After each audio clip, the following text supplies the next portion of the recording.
A woman holds on to her husband with her heart, but only for a man who knows how to truly hold from the heart. A woman exists through her emotions.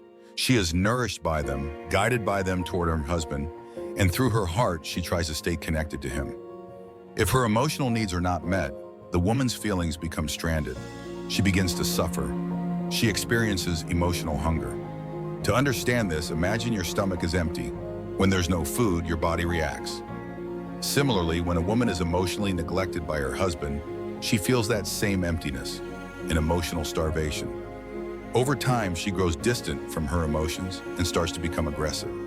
She becomes like a man, frowning, stern, angry, combative. And sadly, society then blames her. What kind of woman are you? What kind of mother? One lady once told me, "My husband called me a soul killer." I was startled. I asked myself, could I be like that too? But I truly believed this woman was speaking for thousands of women I've met. Unfortunately, we, especially men raised in Anatolia, have grown very distant from emotions. Women say things like, "My husband doesn't know how to joke. When I flirt, he doesn't respond. I dress up, fix my hair, stand in front of him.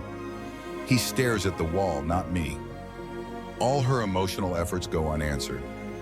She feels invisible and disconnected. You can call it emotional illiteracy or whatever you want, but we have to ask, how did we end up this way?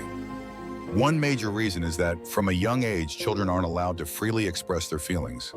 Their emotions are mocked, they're shamed, humiliated.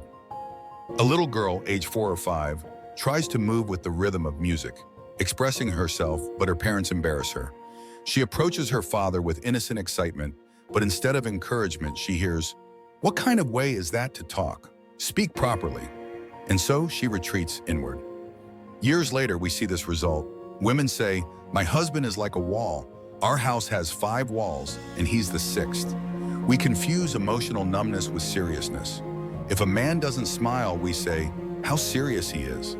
But maybe he's just emotionally shut down. Let's be clear, what separates us from robots is our emotions. Robots have logic too. You give them data and they function accordingly, but they don't feel. They don't smile. Our feelings are expressed through facial expressions. If someone's face is frozen with no movement, that's a sign of emotional numbness. But if they can smile, if their face lights up when they laugh, it shows their emotions are alive. With some people, you can't even tell when they're smiling. This emotional detachment has turned relationships into 5-minute physical transactions. Intimacy has been reduced to chemistry, not connection. And what's the result? A harsh, disconnected, empathy-starved society. That's why narcissism is on the rise. A narcissist is someone who was emotionally starved as a child, especially someone who didn't receive emotional nourishment from their mother. We keep asking, why are there more narcissists now? This is why. Scientific studies show that up to the age of 5 or 6, a child's primary emotional need is the mother. A joyful, expressive, emotionally attuned mother. But that mother draws her emotional energy from the father.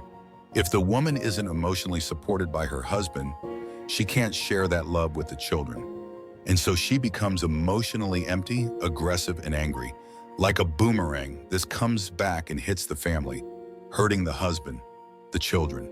Teenage problems begin, and soon it spreads like a disease across society. Please stand in front of a mirror. Is your face smiling? Can you even manage a smile? If not, please seek support. Change is possible, because we weren't born like this.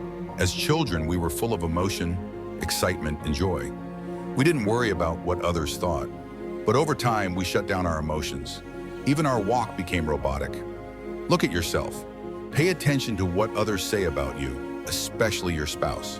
If your partner is complaining in the way I've described, don't ignore it, because you might not notice it yourself. I say this so those who relate can gain awareness. Seek help. Take emotional literacy training. Learn how to express feelings. There are many methods. Let's be emotionally aware, emotionally alive. Let's nourish our spouses so they can nourish our children. And together we can build an emotionally healthy society. If this message touched your heart or gave you something to think about, don't forget to support the channel. Hit the subscribe button and join us on this journey of reflection, healing, and emotional growth. Your presence here truly matters.